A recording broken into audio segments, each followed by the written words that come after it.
히브리서 5장. 각 대제사장은 사람들 가운데서 뽑혀서 하나님과 관계되는 일에 임명받습니다. 그리하여 그는 사람들을 위하여 예물과 속죄의 희생제사를 드립니다. 그는 자기도 연약함에 휘말려 있으므로 그릇된 길을 가는 무지한 사람들을 너그러이 대할 수 있습니다. 그는 백성을 위해서 속죄의 제사를 드려야 하는 것과 마찬가지로 그 연약함 때문에 자기 자신을 위해서도 드려야 하는 것입니다. 누구든지 이 영에는 자기 스스로 얻는 것이 아니라 아론과 같이 하나님의 부르심을 받아서 얻는 것입니다. 이와 같이 그리스도께서도 자기 자신을 스스로 높여서 대제사장이 되는 영광을 차지하신 것이 아니라 그에게 너는 내 아들이다. 오늘 내가 너를 낳았다 하고 말씀하신 분이 그렇게 하신 것입니다. 또 다른 곳에서 너는 멜기세덱의 계통을 따라 임명받은 영원한 제사장이다 하고 말씀하셨습니다. 예수께서 육신으로 세상에 계실 때에 자기를 죽음에서 구원하실 수 있는 분께 큰 부르짖음과 많은 눈물로써 기도와 탄원을 올리셨습니다. 하나님께서는 예수의 경외심을 보시어서 그 간구를 들어주셨습니다. 그는 아드님이시지만 고난을 당하심으로써 순종을 배우셨습니다. 그리고 완전하게 되신 뒤에 자기에게 순종하는 모든 사람에게 영원한 구원의 근원이 되시고 하나님에게서 멜기세덱의 계통을 따라 대제사장으로 임명을 받으셨습니다. 멜기세덱에 관하여는 할 말이 많이 있지만 여러분의 귀가 둔해진 까닭에 설명하기 어렵습니다. 시간으로 보면 여러분은 이미 교사가 되었어야 할 터인데 다시금 하나님의 말씀의 초보적 원리를 남들에게서 배워야 할 처지에 놓여 있습니다. 여러분은 단단한 음식물이 아니라 젖을 필요로 하는 사람이 되었습니다. 젖을 먹고서 사는 이는 아직 어린아이이므로 올바른 가르침에 익숙하지 못합니다. 그러나 단단한 음식물은 장성한 사람들의 것입니다. 그들은 경험으로 선과 악을 분별하는 세련된 지각을 가지고 있는 사람들입니다. 6장.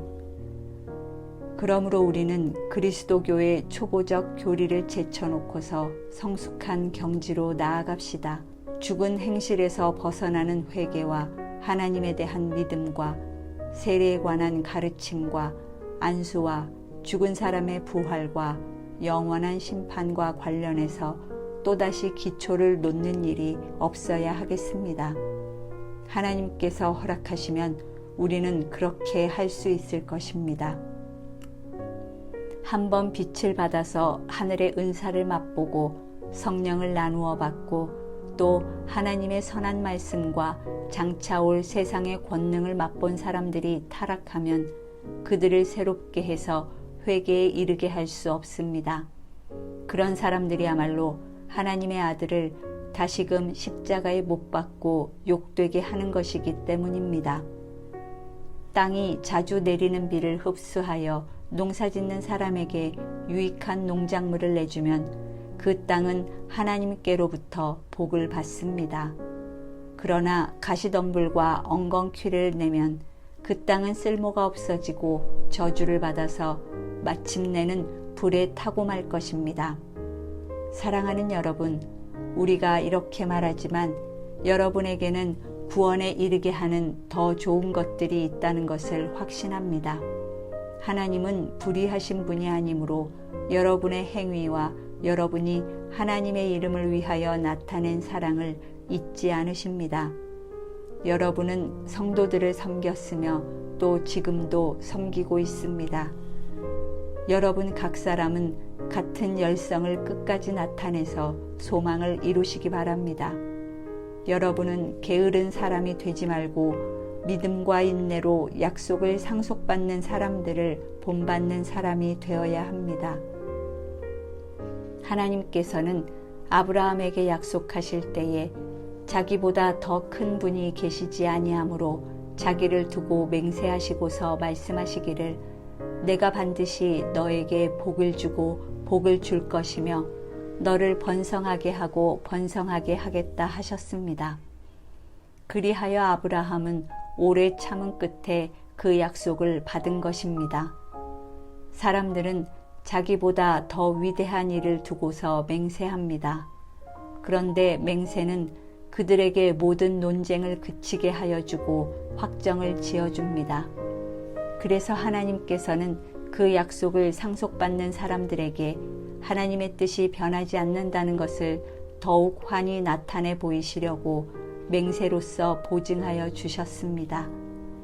이는 앞에 놓인 소망을 붙잡으려고 세상에서 피하여 나온 사람들인 우리가 이 두 가지 변할 수 없는 사실, 곧 하나님의 약속과 맹세를 의지하여 큰 위로를 받게 하려는 것입니다. 하나님께서는 약속하시고 맹세하실 때에 거짓말을 하실 수 없습니다. 우리에게는 이 소망이 있으니 그것은 안전하고 확실한 영혼의 닷과 같아서 휘장 안에까지 들어가게 해줍니다. 예수께서는 앞서서 달려가신 분으로서 우리를 위하여 거기에 들어가셔서 멜기세덱의 계통을 따라 영원히 대제사장이 되셨습니다. 7장.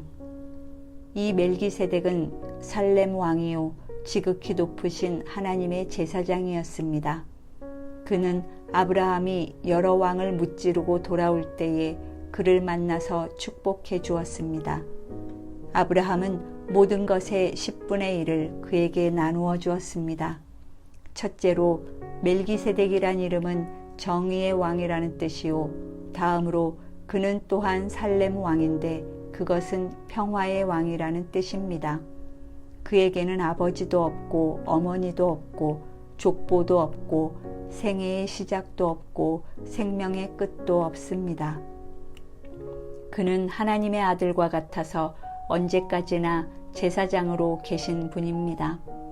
멜기세덱이 얼마나 위대한가를 생각해 보십시오. 족장인 아브라함까지도 가장 좋은 전리품의 10분의 1을 그에게 바쳤습니다. 레위 자손 가운데서 제사장 직분을 맡는 사람들은 자기네 동족인 이스라엘 백성에게서 비록 그 백성도 아브라함의 자손이지만 율법을 따라 10분의 1을 받아들이라는 명령을 받았습니다. 그러나 멜기세덱은 그들의 족보에 들지도 않았지만 아브라함에게서 10분의 1을 받았고 하나님의 약속을 받은 그 사람을 축복해 주었습니다.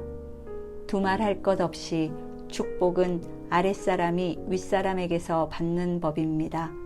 한편에서는 죽을 수밖에 없는 사람들이 10분의 1을 받고 다른 한편에서는 살아계시다고 입증되시는 분이 그것을 받습니다. 말하자면 10분의 1을 받는 레위까지도 아브라함을 통해서 10분의 1을 바친 셈이 됩니다.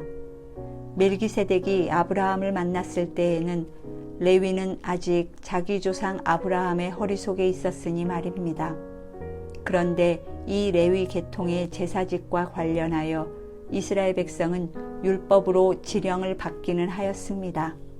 그러나 만일 그 제사직으로 완전한 것이 이루어질 수 있었다면 아론의 계통이 아닌 멜기세덱의 계통을 따른 다른 제사장이 생겨날 필요가 어디에 있겠습니까?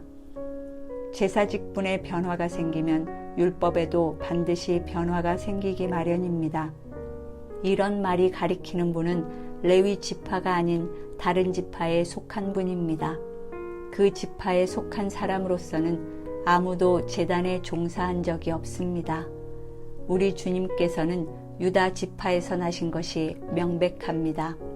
그런데 모세는 제사장들에 관하여 말할 때에 이 지파와 관련해서는 말한 것이 아무것도 없습니다. 멜기세덱과 같은 모양으로 다른 제사장이 생겨난 것을 보면 이 사실은 더욱더 명백합니다. 그는 제사장의 혈통에 대해서 규정한 율법을 따라 제사장이 되신 것이 아니라 썩지 않는 생명의 능력을 따라 되셨습니다. 그를 두고서 말하기를 너는 멜기세덱의 계통을 따라서 영원히 제사장이다 한 증언이 있습니다. 전에 있던 계명은 무력하고 무익함으로 패하게 되었습니다. 율법은 아무것도 완전하게 하지 못하였습니다. 그래서 하나님께서는 더 좋은 소망을 우리에게 주셨습니다. 우리는 이 소망을 힘입어서 하나님께 가까이 나아갑니다. 그리고 예수께서는 하나님의 맹세 없이 제사장이 되신 것이 아닙니다. 레위 계통의 사람들은 맹세 없이 제사장이 되었습니다. 그러나 예수께서는 자기에게 말씀하시는 분의 맹세로 제사장이 되신 것입니다. 주님께서 맹세하셨으니 주님은 마음을 바꾸지 않으실 것이다. 너는 영원히 제사장이다 하셨습니다. 이렇게 해서 예수께서는 더 좋은 언약을 보증하시는 분이 되셨습니다. 또한 레위 계통의 제사장들은 죽음 때문에 그 직무를 계속할 수 없어서 그 수가 많아졌습니다. 그러나 예수는 영원히 계시는 분이므로 제사장직을 영구히 간직하십니다.